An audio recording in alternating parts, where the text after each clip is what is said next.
Welcome back to the Bookshelf Odyssey podcast. My name is Art, and I'm here with guest author Shannon Lawrence. She is a fan of all things fantastical and frightening, and writes primarily horror and fantasy. Her stories can be found in over 40 anthologies and magazines, and her solo horror short story collections are available now, as is her nonfiction book, The Business of Short Stories, Writing, Submitting, Publishing, and Marketing. You can also find her as a co-host of the podcast Mysteries, Monsters, and Mayhem. So here to share some mysteries and mayhem, you'll have to bring your own monster, is Shannon Lawrence. Welcome to the Bookshelf Odyssey podcast. Thank you. Thank you for having me. Yeah. I love the short story format, and that wasn't always the case, but then when I was a teenager, I found Ray Bradbury, who was just an excellent short story writer. Yes. And could see what could be done with the medium, and kind of fell in love with it after that. So I'm looking forward to talking to you about it. Yeah, I love short stories, so I'm I'm all in to talk about it. You're the expert here. All right.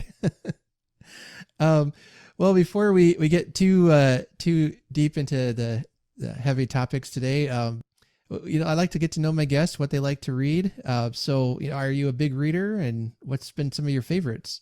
I am a big reader. I always have been. And then I realized I hadn't been reading much lately, like a couple books a month, I think. Just time, like so much going on.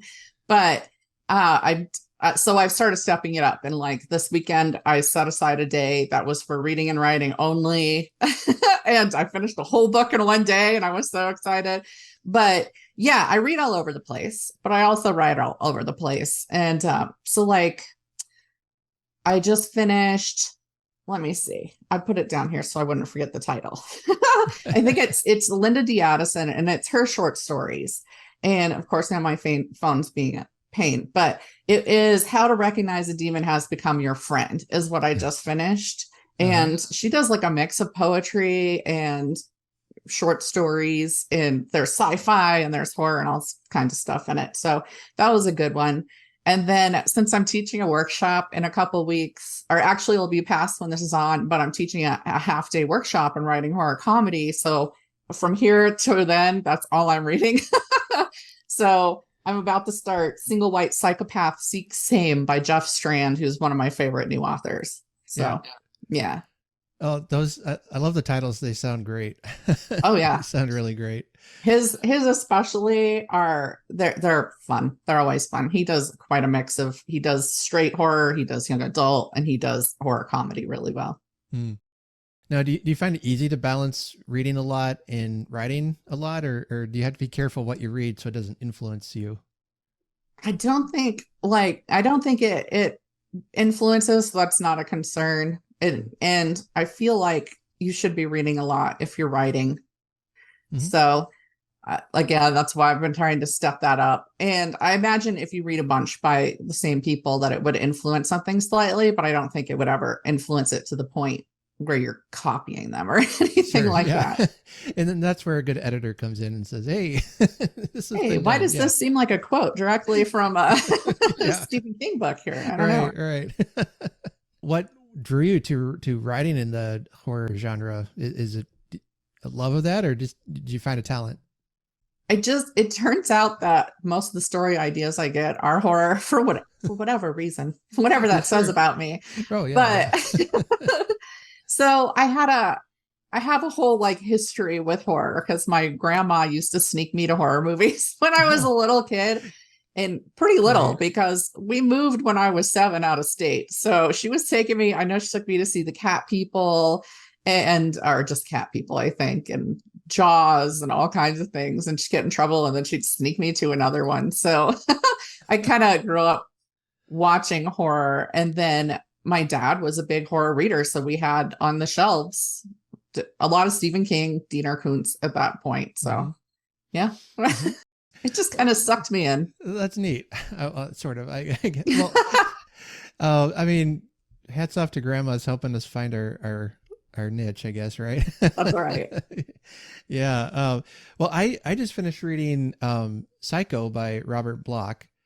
And that was a book I finished all in a day. You know, you're talking about finishing a book in a day. And I had seen the movie a few years ago, but you know, it's such a part of the cultural awareness that I kind of knew already a lot of the twists and turns of it, but the movie was fantastic. And then as I just read the book for the first time yesterday, I thought, wow, that's not only was that a good adaptation, but this is a good story, a creepy and very tension filled. Yeah, you can see why it got picked up too. Because I only read it a few years ago. Of course, I'd seen the movie ages ago. Who knows if my grandma snuck that one to me or what? But probably, yeah. But yeah, I didn't read it until a few years ago when I started doing this list with some friends. It was the 100 best horror books, you know, and Nightmare Magazine had put it out. And so since we all dabbled in horror, we thought, well, let's read through this because these are supposed to be the best and let's learn from them. Right. And I'm still not completely done with it because I read other stuff. I don't read all horror all the time, surprisingly, but it was on there. So yeah, I ended up reading it. And the thing is really good. I think there's a lot more about, I mean, you read it more recently, but yeah, a lot more about the crime that happens before the woman goes to the hotel and all of that. Yep.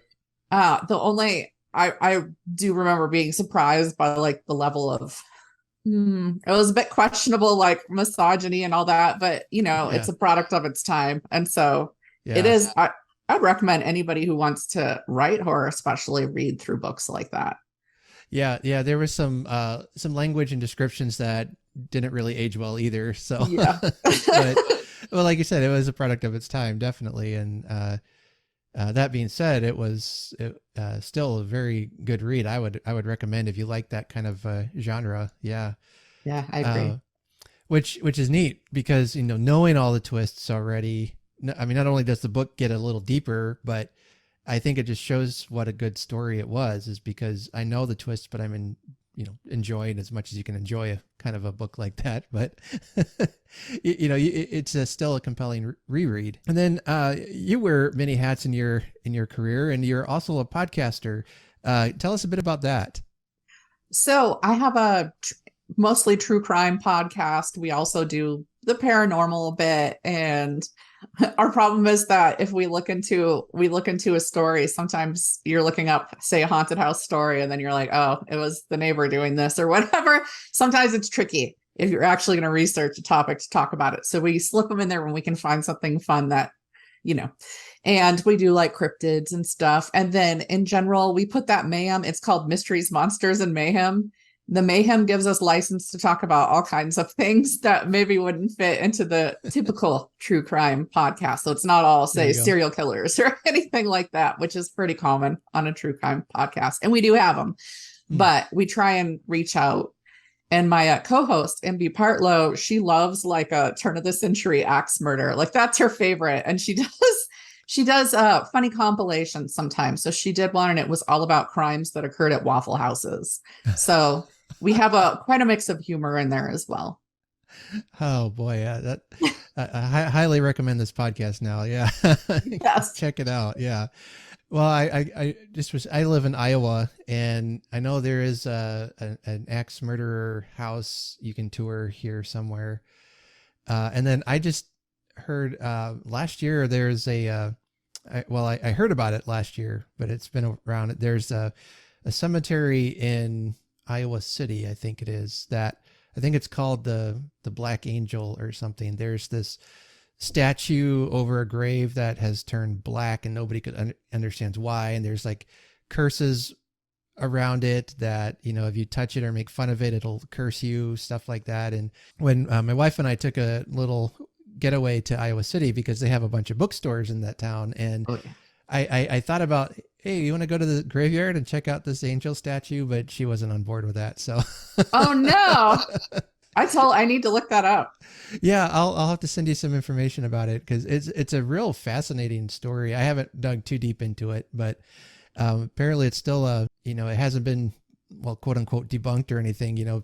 People still are wonder. There's just weird stuff that's happened around it, and all the good local legends and things that have come up around it. It's pretty interesting. So see the picture of it, and it kind of gives me the willies. I love that. Yeah. Yeah. Well, I'll be sure to send that your way then. I love a local legend too. Oh yeah. Yeah. Well, see, for me, some of it is not even whether it's real or not. I just like the history it tells about the town it's in. And no, exactly. Yeah. Like I thought the shows that have hauntings and stuff like that, there's always a backstory, right? So no, I'm completely with you there, is that a lot of times with the hauntings, it's really the history that's going to be interesting. You're like, okay, cool. So people are haunted here, but listen to what happened to even cause this in the first place. So I think that's probably part of what got me into horror in the first place too, is I moved to Maryland when I was 7. And if you want ghost stories, and like Maryland is certainly rich with history, I guess, so we can put it. And of course there were a ton about, say, the White House. And I think it's like Dolly Madison, I think, don't quote me, but she's supposed to be a ghost in the tunnels that are under and out from the White House from when it burned. And so apparently you can hear scraping because she rescued some big painting, and I am not a historian. And then like it gets dropped and you hear stuff in the tunnel, that sort of thing. So fun. So many. Yeah. Well, and this episode will come out pretty close to Halloween, and around this time we see things pop up like ghost tours. You can I know here in Iowa there's like a tour bus group that goes around Iowa and visits different haunted cemeteries and different things like that. And it's always been tempting just to see what that's all about. But as much as I enjoy the stories, I might be actually a bit of a coward. So. Oh no. I went to Savannah, Georgia a few years ago and went on one of those. And that was a really good ghost tour. They took you around on kind of like a tram, I guess, or a bus, and big open bus. So there were some really good stories there. I should have done one in New Orleans. I went there a couple years ago. Now I regret not doing a ghost tour there. Yeah. Well, what about Bigfoot? Real or fake? Listen, I love cryptid tales too. I even have a friend who's a cryptozoologist. And so is Bigfoot real? I would still like to believe that Bigfoot is. I grew up knowing about Sasquatch because I was in Oregon. That's a big place for Sasquatch stories. Sure. So I'm going with yes, because I want it to be true. Awesome. Yeah. I lived in Washington State for a couple of years as a teenager, and you get some fun stories out there. And, of all the things that go bump in the night that could be real, that's one I wouldn't mind being real. Just, I don't know. It's kind of neat to think that there's animals or creatures out there that we just don't know about. Yeah. Like that they could still be hidden. Yeah. So I guess transitioning here from all those things that go bump in the night to creating them yourself. So you're a very active short story writer, and you've been one for about 10 years or so from what I could find online there. What was your journey to becoming an author? So, I mean, I always liked to write short stories, and even as a kid, and then in high school, for my physics final, it was my physics final. My teacher let me skip the final as long as I wrote a story that was researched. It had to have the actual information we were being tested on. And I actually got to have that be my final. So teachers were pretty supportive of that. And clearly I must have talked about it a lot for them to know. But then, I got to this point, and I just kept writing stories, or starting stories, I will say, and not doing anything with them. And this went on for a long time. And then I started trying to write novels, of course. And if I couldn't finish a short story, then I certainly wasn't going to finish a novel. So I have all those started ones. And just at some point I said, well, I need to figure out how to do this for real. How do I get published? How do I do all this? And a friend happened to invite me to a writer's conference. And I was like, okay, I had done Mary Kay, and I was closing up shop with Mary Kay, and you could return some of your inventory for money. And so that money that I got back, I used to then go to this first writers conference ever, because there was an author I was a big fan of, Kelly Armstrong, who was there. And that just kind of started it. I will say, you go to your first writers conference, you get slapped with some really dismal realities that you don't know until you start doing all of that for real. It's a lot harder than it seems like it will be when you don't know what you're doing. But I also then started figuring out some things, and finally had the information for how to go forward. The problem is, what I ended up doing is I was writing short stories then, and I was having so much fun, and I was finishing them, and there was nothing out there on what to do with that, just so that I picked through that on my own a lot and learned. And the thing is that I think the first story I got accepted, it was the first place I submitted it, and the magazine went under before it got published. So another harsh reality, right? And that happens. Short story publications go under all the time, and then new ones pop up. So it's just kind of a reality of it all. But yeah, somewhere in there, I started submitting and they started getting accepted. And, I was working, so it wasn't like I was a story mill at the time.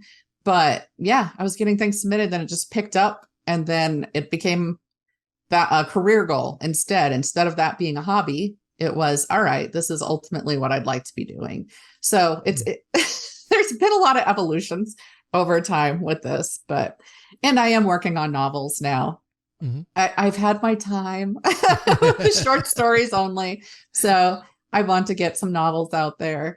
But the thing is that short stories I love reading them, and they're kind of instant gratification, both when you're reading them and when you're writing them. So, and in publishing, if you sell a book, it takes on average about a year for that to come out.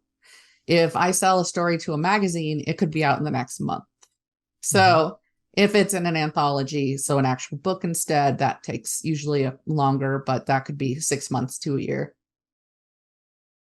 Now, if you're starting to write novels, has that been a challenge to change in that structure? The one thing I found, because at this point, when I write a story, if I go, okay, I would like it to be about this many words, it ends up being right about that many words, because I kind of had the rhythm down, after a while. And so writing the novels hasn't been hard, but I end up having to go through and flesh them out, because the thing with short stories is you're trying to convey as much as you can in as few words as possible. So you learn to kind of budget your words, right? So that you can make sure you have descriptions, and you can make sure you have characterization and all of this that you have to have for a good story. And especially in horror, if you don't have empathy for the character, you don't care what happens to them. So in order to really touch people with that horror and freak them out, they have to care. They have to be invested in the situation. So yeah, I do have to go back through and be like, what can I expand on that normally I'd have to be economic about, but now I can really flesh this out. So yeah, they end up being, I don't know, when I finish, maybe 50,000 words, 60,000, and they need to be longer. So yeah, that is the one thing that I run into, is having to, it's a freedom to be able to have that space. It's just hard to turn that off when you're so accustomed to doing it the other way. For your book, The Business of Short Stories, is that just like a summary of all the things you've learned through the years in publishing? Yeah. Because of that trouble that I had, like not being able to find information when I needed it, I didn't know what to write in the email when I turned the story. I didn't know any of that. And that's just all been done by feel. And like, all right, I didn't say anything offensive, so great. But yeah, I wanted to put that book out there so that other people who enjoyed short form like me wouldn't have to necessarily go over the hurdles. Because it's like, where would I be at this point if I'd actually been able to find information, some sort of just anything, any education on that whatsoever? How much further might I be at this point? Who knows? So it was all done by feel. And I don't think everybody should have to do that. You're going to learn something no matter what. There's always, I still get surprises, and I've been doing this for years. And over 50 publications in traditional magazines, anthologies, that sort of thing. So they can still sock it to me sometimes. But yeah, and I also wanted, though, to put other things in there that have to do with being a writer that you don't often see in the books either, like how to do events and how to get involved in stuff like that. Because even if you're a short story author who doesn't have your own, say, collection or anything like that, you can still often get copies at, publishing price instead of at the normal purchase price. And you can go make appearances and sell those books and then keep whatever extra comes in over what you paid for them. And that's what I was doing in the beginning. And it took me by surprise that places were willing to have, because I just thought you just see novelist. That's how you find success as a writer. Well, it's not the only way you can find success as a writer, as it turns out. And when I started being invited to speak at things, I was like, really? You want me? But I'm not a novelist. So yeah, I have a lot of stuff in there about that and about marketing, because I do have a business administration management degree with an emphasis on marketing. And I was like, why not help there where I can? So yeah, I put there's a lot in it. And I'd say a huge chunk of it also is marketing. So it's applicable whether it's short stories or novels that you're selling. And then it looks like there's also a section on like how to even write a short story. Yeah. Kind of deal too. Yeah. Yeah. Right. Trying to get through, just sometimes it helps to have that basis, like I don't feel like you can tell people how to write right. Everybody's got to figure that out on their own and get their own feel for it. But conveying kind of the rules that then you break when you're further into it. And yeah, because I judge a lot of contests as well, writing contests. And so I've seen a lot of the mistakes that people are making. Some of those being they think that a chapter from their book is a short story. And 9 times out of 10, that's not true. So yeah, I can help people that are going through contests too, I did learn a lot through that process, though. I imagine slush reading is a lot the same. So if people can do either of those things, it's a great learning experience. Excellent. So it's a valuable resource if you're thinking, I think I have a short story in me. Yeah. Find that book. Yeah. As I mentioned, I picked up your Happy Ghoulidays short story collection, which we've got some of the big 3 holidays coming up here. We've got Halloween, Thanksgiving, and Christmas coming, and this collection looks like it's got a nice mixture of spooky and holiday goodness all mixed together for fun. I just read today the Telltale Turkey, which is a wonderful twist on the Edgar Allan Poe story. So what can we expect when we pick up a short story collection from you? It depends. So those the Ghoulidays ones, I just wanted to do that because it was fun, and that one, there'll be a second one coming out that covers the rest of the year, but that one's from Thanksgiving to Valentine's Day. And, which, those are most of the big ones right there, but that one I'd say is a little bit more fun. There is going to be some gore sometimes. There is going to be, well, for example, my first book, Blue Sludge Blues, that one has a little more of the gore. And then my next one, which was Bruised Souls, that one ended up being more psychological. And I was really playing around with trying to do some quieter horror. Not to say there aren't some other types of horror in that book, but that one was quieter than the first one, I would say. So I try to always be learning, and I try to always be trying new things, because if you're writing the same thing over and over again, that's going to be boring for you and the people who are reading you. So I will say it morphs between books. So it really depends on what somebody's into. And I do try to mix in a little horror comedy here and there because I love the genre. So it's just, if you can laugh and be scared at the same time, that's the best of both worlds. Absolutely. Yeah. One of my favorite horror movies is Shaun of the Dead. Yeah. It's, I've never really been, I guess, a big straightforward zombie enjoyer, but that's the right phrase. But that one, I love the mix of comedy, but then there's real heart to it and like real tragedy that just somehow works for me. I like that mixture. Oh, there's so many good movies that you could watch then. Oh, Have you I know. seen Lake Placid? No, I haven't Oh, seen that. I love Lake Placid. It's but that one though is more absurd situations and Mm. snark, but I love Mhm. that movie so much. The dialogue in it is like snap, snap, snap. It's so fast. Yeah. Well, now I'm tempted to ask if you have any horror movie or book recommendations for us. Oh yeah. I I put you on the always spot. Yeah. so I have Shudder, which is great. It's a all horror Mm. station basically that you Hmm. stream.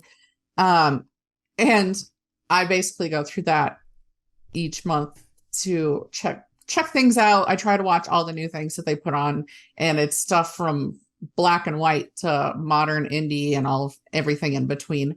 So I'm constantly watching stuff on there, and I just watched I think it's Terrified. It's like Terrada or Mm.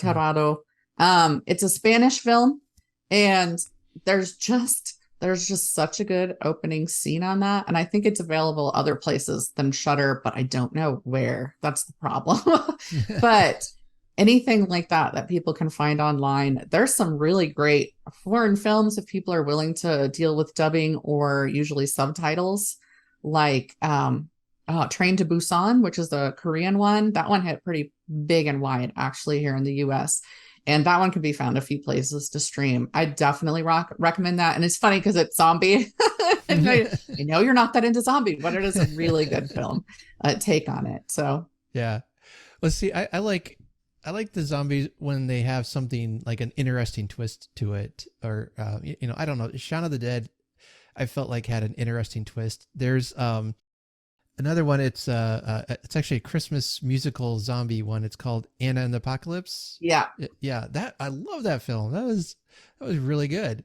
it was such a kick because like Yeah. I saw that. I remember when it was coming out, I probably posted it out and I was like, a musical that's horror. This how has nobody done this before? So Right. yeah, that one was fun. Yeah, that was good. Yeah,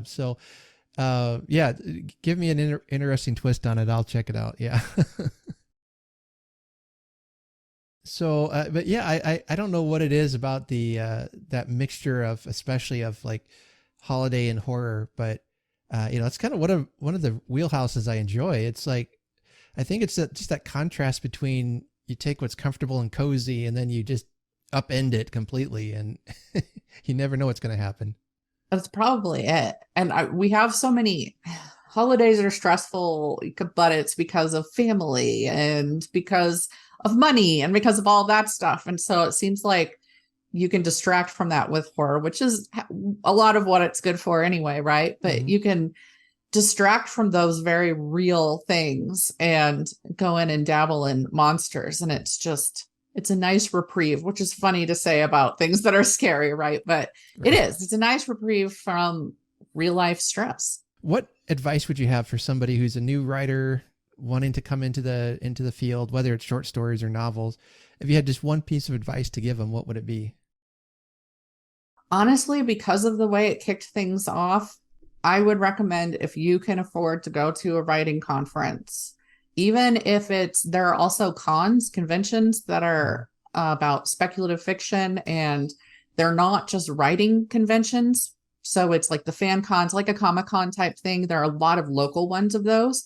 And for example, a Mile High Con in Denver is every year. And it was also one of my first ones. Those are a lot less expensive, and they usually have writing tracks. So you can pay, instead of, hundreds of dollars to go to writers conference, you can pay $60 for a weekend or $40 for a weekend, something like that. So a lot more reasonable to dip a toe in if writing conference is just too expensive. And they are expensive. They're valuable, but you can't always do that.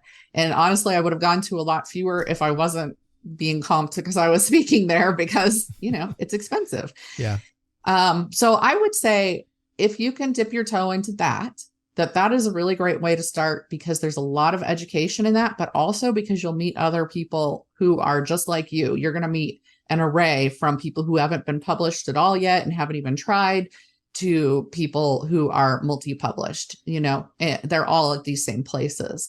And if not that, find out if you have a local writers group that does events so that you can, even though it's a solitary pursuit, being around other writers is so valuable and so inspirational and can give you leave whatever event with so much energy and so many ideas and just like creatively burgeoning, right?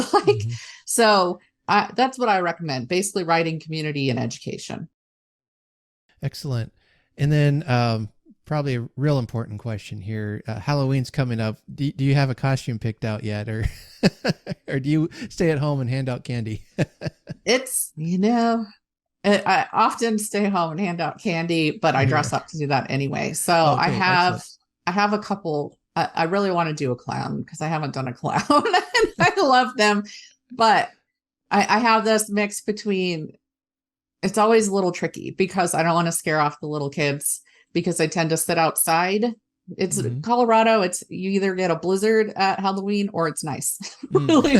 So you can sit outside, and I save all my books all year, and then I go and I buy kids books and I put those out also for trick or treat. So it's like trick or read, kind of inspired by Neil Gaiman, I think it was, and talk to people, and they love it. Like they love the books being out there. So I really want to do the clown thing, but I need to go to a party to do that.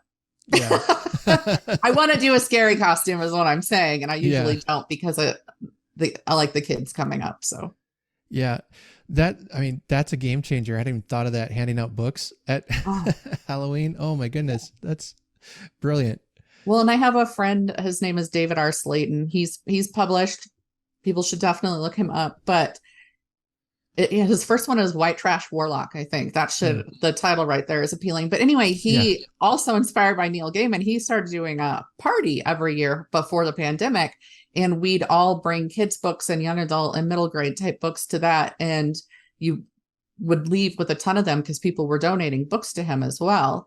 And then I could put those books out, and it was great. So yeah, there's a lot of fun things that you can do with books at Halloween, but people remember, like they come by and we didn't put out books last year because it was raining. Kind of tricky. This year I'm getting a cover just in case. But they came by and they're like, oh, I'm so sad not to see the book. So people knew and they expected it because I've been doing it for probably 5 years, 4 or 5 years before the pandemic started. Well, I'm a big reader. You're a big reader. And I think anything to promote literacy is so important. So yeah, what a great idea.